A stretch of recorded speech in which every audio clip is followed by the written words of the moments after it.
Olá pessoal, Alexandre Greco do canal Fullmetal Jacket. Hoje eu vou iniciar uma série de vídeos que vai falar sobre panes em pistolas automáticas, certo pessoal? E esse vídeo número 1 eu vou atendendo a pedidos do pessoal que me enviou mensagens para falar sobre a pane da mão mole e mão dura. Ficou conhecida assim como pane da mão mole e mão dura, de um vídeo que está aí na internet, qualquer um que queira pode ver, né pessoal? E para poder explicar, para a gente poder falar de pane em pistola automática, é preciso primeiro dar uma recordada no funcionamento da pistola automática, ou seja, a gente precisa relembrar, né, todas as forças, todas as velocidades que influenciam no funcionamento automático da pistola. Isso nós vamos ver através dos desenhos, certo? Que eu vou fazer para vocês explicando em detalhes, tá bom pessoal? Então vamos lá. Para que a gente possa entender o problema das panes em pistolas automáticas, primeiro nós precisamos relembrar, nós já vimos isso em outros vídeos, como funciona o sistema de repetição automático da pistola. Sempre digo para vocês que uma pistola é automática porque ela foi projetada, ela foi criada no sistema de automatização do carregamento e extração do estojo deflagrado da câmara. Por isso que a pistola é automática, não tem nada a ver com regime de disparo, certo pessoal? E a pane justamente se dá no quê?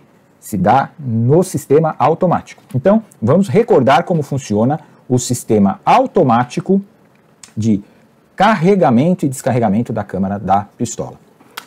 Bom, nós já vimos, certo, que aqui dentro, no momento da queima do propelente, nós temos uma pressão, certo, pessoal? Essa pressão atua em todos os sentidos, direções, em todas as superfícies internas do estojo e do projétil, certo?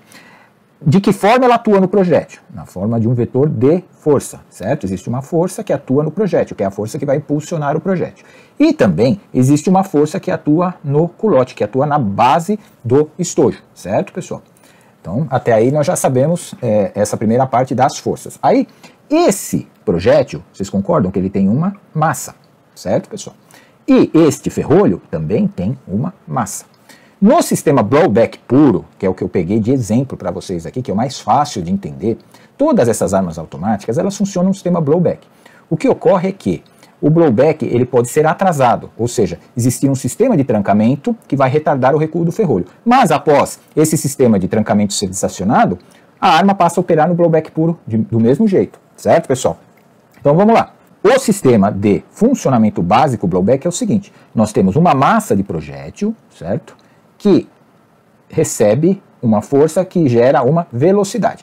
Então esse projétil de massa menor, ele adquire uma velocidade a partir do seu movimento. Da mesma forma que no mesmo momento, isso é importante vocês saberem, no exato momento em que isso se move para frente, isso se move para trás, certo? Então nós temos a massa vezes uma velocidade também, só que essa velocidade ela está nesse sentido, e esta velocidade nesse sentido, certo?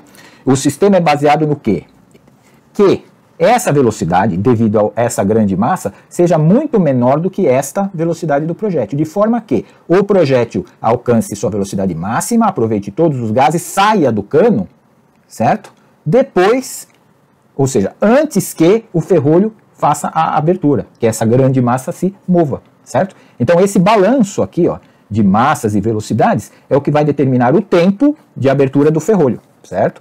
Então, isso tudo, vocês viram que toda essa movimentação, ela está de acordo com o quê? Com essas forças e massas. Então, quando você projeta uma arma automática, você leva em conta esses fatores. E esses fatores que nós estamos vendo aqui, de acordo com o quê? Com a munição. Então, se eu projetei uma arma para disparar um calibre 9mm Parabellum, eu vou dimensionar a arma de acordo com essa massa, com essa pressão. Entendeu, pessoal? Se eu quiser usar a mesma arma com a massa grande para uma munição que tem menor pressão e menor massa, eu vou ter o desbalanceamento desse sistema. Ou seja, eu não vou ter, no caso específico, vamos supor, de um 9mm Parabellum para um 380 automático. Então o que acontece? Eu não vou ter força suficiente para mover esse ferrolho, porque a minha pressão é menor. Então qual é a minha solução? Projetar uma arma com uma massa de ferrolho menor, de modo que eu consiga manter o balanceamento dessas forças para garantir o funcionamento o quê, pessoal? Automático do sistema, entendeu? Então vamos prosseguir. No caso específico que eu desenhei aqui para vocês, eu vou mais adiante explicar como o funcionamento da mecânica, da cinemática da arma, certo? No momento do disparo, então, o projétil vai para frente e o estojo empurra o ferrolho para trás, certo? Não tem nada a ver com extrator. Extrator é uma peça que não se faz necessária nesse sistema, no sistema automático. O extrator é para você extrair a munição da câmara quando ela não está em funcionamento. No funcionamento é o próprio estojo que impulsiona o ferrolho para trás. Mas esse ferrolho vai contra a ação de uma mola. Essa mola também faz uma força contrária ao movimento do ferrolho. Nós também temos a força de atrito aqui. Uma força de atrito, certo? Devido aos atritos no movimento do ferrolho. Isso é normal, certo, pessoal? Então, no momento do funcionamento, tudo isso é levado em consideração. Mas o mais importante é o quê? É a velocidade com que esse ferrolho se move para trás. Por quê?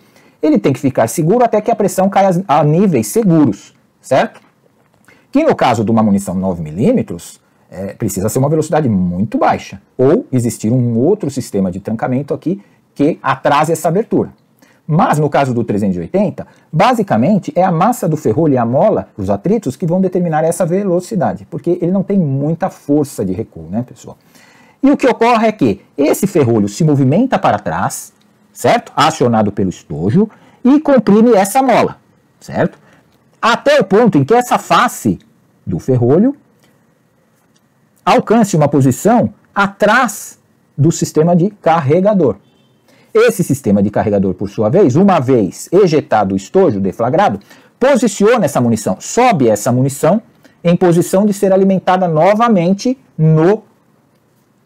na câmara, pessoal, certo? Mas notem que nós temos um tempo em que esse ferrolho vai para trás, chega no seu limite máximo e a mola o faz retornar. Esse intervalo de tempo tem que ser maior, eu já expliquei isso para vocês, do que o tempo necessário para posicionar a munição, que é responsabilidade de quem, pessoal?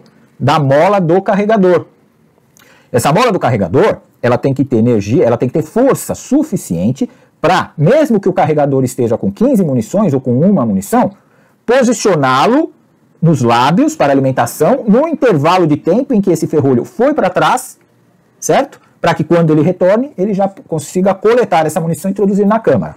Então, pessoal, olha só, o problema está todo aqui. Se esse ferrolho se movimentar muito rápido, automaticamente ele vai ter um retorno muito rápido. E se o carregador não posicionar essa munição, nós vamos ter uma pane, ou seja, esse ferrolho vai passar por cima do carregador e não vai alimentar a câmara, não coletou a munição. Ou ele pegou parcialmente a munição, certo? E ela não estava posicionada corretamente, ele vai causar uma pane de alimentação aqui. Por exemplo, o estojo vai subir, vai ultrapassar ou vai abaixar. Então, essa pane é gerada pelo quê? Pela mola do carregador, que não posicionou a munição da forma correta no intervalo de tempo que era disponível para isso. Certo, pessoal? Então, essa é uma pane típica, mola de carregador, tá ok? Existem outras panes, mas o nosso assunto hoje aqui não é essa pane, esses outros tipos de pane. Eu estou explicando o funcionamento da arma primeiro, certo? A partir de agora, nós vamos falar da pane da pistola em questão. Então, nós já sabemos que uma pistola projetada para o calibre 9mm Luger, ela é diferente de uma pistola projetada para o 9mm curto, ou .380 alto, certo, pessoal? Devido às pressões que essa munição gere e a sua massa. Quando você adapta uma pistola, você não consegue satisfazer toda aquela relação, porque a estrutura da pistola já está pronta, o sistema de trancamento, caso houver, já está pronto. Então você faz uma adaptação de uma pistola de calibre 9mm Parabellum para uma 380 e leva nessa adaptação todos os problemas para fazer funcionar esse balanceamento de massas e velocidades. Isso realmente é muito difícil de você conseguir corrigir, né? E é o caso da pistola em questão que nós estamos falando. Então o que ocorre agora com relação à pane em si? A pane em si é muito simples de explicar. Então, pessoal, o vídeo que o pessoal fica me pedindo para comentar, que eu citei na introdução, ele diz o seguinte, que a pistola, quando você segura com a mão menos firme, ela apresenta a pane. E quando você segura com a mão firme, ela não apresenta a pane, né? Justamente, o problema não é a sua mão estar firme ou não estar firme. O problema é a pistola apresentar a pane. E isso ocorre por quê, pessoal? Por causa desse problema gerado pela adaptação para um calibre, para um subcalibre, um calibre mais fraco. Por quê? Agora eu vou explicar. Quando nós temos uma força de recuo menor, e nós não podemos mexer nessa massa, e nós não podemos escapar dessa força de atrito, mesmo que na pistola em questão nós retiremos o sistema de trancamento, mas todo o basculamento do cano, todos os atritos envolvidos nesse movimento continuam, certo, pessoal? E nós não podemos mexer na massa. Então, o que nós obrigatoriamente temos que fazer? Tentar diminuir um pouco a mola de recuo, porque a mola, apesar dela ser mais incidente, ela ser mais efetiva quando ela está comprimida e não distendida, ela ainda tem uma participação nessa força, certo, pessoal? Então, tentando ajudar esse problema, nós podemos diminuir a força da mola. Aí, o que ocorre, pessoal? Quando esta mola é fraca, ou seja, ela está no limite para reposicionar o ferrolho na posição fechado, nós encontramos um problema que é a força necessária para retirar as munições do lábio do carregador. Ou seja, se essa mola for fraca, ela quando vai fechar o ferrolho e encontra a munição, ela tem que ter força suficiente para vencer o atrito e colocar essa munição lá. E esse atrito, pessoal, ele é maior devido à compressão desta mola do carregador. Então, quando você coloca 15 munições aqui, certo, pessoal? Essa última munição, ela fica muito forçada no lábio do carregador. Então, como você tem uma mola de recuperação fraca, você não consegue tirar a munição daqui. Então, o que a pessoa que adapta, a fábrica que adapta, pensa imediatamente? Vamos diminuir a carga dessa mola, vamos deixar essa mola mais fraca, certo? Se vocês desmontarem uma pistola dessa adaptada e compararem a mola, principalmente as primeiras, com uma mola de uma original, você vai ver que existe diferença. Então, o que ocorre é que eles são forçados a diminuir esta mola devido à menor força desta mola. E aí nós temos uma série de problemas, porque essa mola sendo mais fraca, ela também diminui a velocidade de posicionamento da munição. Então, aquele intervalo de tempo que nós temos já fica crítico para que essa munição suba. Então, se você coloca, por exemplo, 15 munições aqui, essa mola está super pressionada e a reação dela é maior. Então, as primeiras munições saem são alimentadas com mais facilidade. Mas conforme essa mola vai se distendendo, vai perdendo aquela força, e fica muito lento a velocidade de subida dessa munição. Então, ocorre as panes, certo? Pega a munição na metade, aquilo que a gente já explicou agora há pouco. Então você entrou num problema grave aqui, porque você fala, mas então eu vou reforçar essa mola. Se você reforçar essa mola, você terá que reforçar essa mola. Você reforçando essa mola, você não tem força suficiente para movimentar o conjunto. Entendeu, pessoal? Então qual seria a solução? Seria ter um slide mais leve. Mas você vai fazer o que no slide? Você teria que retirar massa dele. Então, retirando massa desse slide, você conseguiria tentar chegar no balanceamento. Mas a diferença, pessoal, é muito grande, entendeu? Não é uma diferença pouca, não. Então, teria que ser um ferrolho muito mais leve para você poder entrar num sistema normal. E o número elevado de munições aqui também gera grande problema. Porque para a mola movimentar 15 munições, 14 munições, ela tem que ser muito boa, tem que ser muito forte. Senão ela atrasa a subida e causa a pane, certo, pessoal? Ah, então vocês entenderam que essa pistola, realmente, ela tem um problema aqui. Certo? É um problema causado devido à adaptação. A arma ela foi desenvolvida para o calibre 9mm Luger e foi adaptada para o calibre .380 alto. Então já começa aqui o problema. Ah, mas por que essa pane ocorre quando a mão está mole ou quando a mão está dura? Não é isso, pessoal. Não tem nada a ver com a mão mole e mão dura. O que tem a ver é o seguinte, é que aí é um pouco de física, né, pessoal? Quando esse bloco, essa massa, está numa situação plana, você tem o peso dele, certo, pessoal? Que é a massa vezes a aceleração da gravidade, atuando para baixo. Então você tem a força normal atuando para cima, contrária a essa força, certo? Então, basicamente, nenhuma das duas tem incidência nesse sentido, que é o sentido de movimentação do bloco, do ferrolho, certo, pessoal? Então você disparar no plano, certo? Esse peso não pesa aqui, certo? Ele influencia no quê? Na força de atrito, obviamente, que é o coeficiente de atrito vezes A normal. Mas ele não pesa ele não força contra essa mola diretamente mais do que deveria. Já quando você inclina a pistola para cima, pessoal, olha o que acontece. Aqui é normal, certo, pessoal? Você tem a decomposição do peso. Esse peso, que antes não tinha, ele passa, olha, vetorialmente falando, pessoal, ele passa a ter uma componente para cá e uma componente para cá. Então esse peso do ferrolho se junta à massa do ferrolho, certo? Que também vai executar uma força, e trabalha contra a mola. Então fica mais difícil para a mola retornar o ferrolho quando ele está nessa posição. E quanto mais você inclina para cima, a porcentagem dessa força vai aumentando por causa da lei dos senos e cossenos, né, pessoal? Então, é um pouco de geometria também, né, de trigonometria, vamos dizer assim. Então, esta força, conforme você inclina mais o ângulo, essa força vai se decompondo com maior intensidade contra a mola. Então, você penaliza mais a mola, penaliza todo o sistema, né? Já se você atirar para baixo, é o contrário. Então, esta componente de peso, certo, pessoal? Ela vai agir a favor do fechamento do ferrolho. Dá uma olhada, vai agir a favor. Mas isso é bom para a arma? Nem sempre. Porque você aumenta a velocidade e diminui o intervalo de tempo para o posicionamento da munição do carregador. Então, tudo isso daqui, só chegamos a analisar esses problemas pela deficiência da adaptação dessa munição. Porque com uma munição normal, você pode manter uma mola de retorno do ferrolho super acima de todos esses problemas causados pela decomposição da força-peso sobre a mola, que é o que acontece nas pistolas normais, né, pessoal? Então, não faz muita diferença, entendeu? Mas nesse nosso caso é crítico. Então, quando você deixa, ao disparar a arma se inclina, por exemplo, a arma sobe bastante, você deixa agir mais essa força-peso sobre a mola. Então, você altera essas forças que estão atuando sobre o ferrolho, entendeu, pessoal? Quando está no plano, que você não deixa a munição subir. Agora, isso não é problema da mão da pessoa, pessoal. Isso é problema do projeto da arma, entendeu? Do sistema automático, desse balanceamento de massas, velocidades, forças, certo, pessoal? Então isso tem que ficar claro, né? Nenhum projetista projeta uma arma de acordo com a mão da pessoa, pessoal, certo? Se a arma tem que ser disparada por uma mulher de 1,50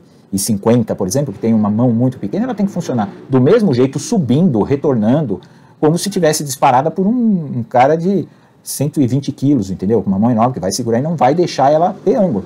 Então, não é essa a resposta correta. A resposta correta é que a pistola tem um problema crônico, certo? Eu não sei se tem ainda, pessoal. Por quê? As primeiras pistolas dessa marca que vieram para cá, elas eram, vamos supor, meio que os protótipos, né, pessoal? Foram desenvolvidas, estava no começo. Depois que começou a aparecer esses problemas, houve inclusive a própria fábrica, substituição de mola de carregador, mola de recuo. Então houve uma série de alterações de lá para cá. Nós estamos falando, pessoal, disso aqui da década de 90, certo? Então, possivelmente, pela qualificação, pela qualidade do fabricante, o fabricante já, certo, resolveu esses problemas, né? Outra coisa que é importante também, pessoal, que essa situação crítica, ela fica maior ainda por causa da munição. Então, quando você coloca na arma, na pistola, uma munição que não está dentro dos padrões, pessoal, ou seja, a massa do projétil você diminuiu, a crimpagem do estojo você diminuiu, ou seja, você diminui o pico de pressão, você diminui as forças, pessoal. Então, uma munição inadequada, certo, dentro desta arma, ela vai causar panes muito mais do que uma munição original, padrão, toda certinha. Entendeu, pessoal? E não pensem que as panes de pistolas automáticas se dá só por um subcalibre ou por uma munição aquém. Não. Uma munição, além dos valores padrão, ela também causa pane. Uma pressão muito grande, um mais P+, o que vai acontecer, pessoal? Isso vai retornar com uma velocidade tão grande e voltar a uma velocidade tão grande que o carregador, mesmo que ele esteja perfeitamente, não posiciona essa munição para alimentação. Então pode ocorrer a pane do mesmo jeito, certo? Então o que eu estou explicando aqui? Que essa história de mão mole, mão dura, ela não é a forma correta de encarar a pane, pessoal. O problema é a inclinação que a arma alcança, devido à sua deficiência de projeto, pessoal, tá certo?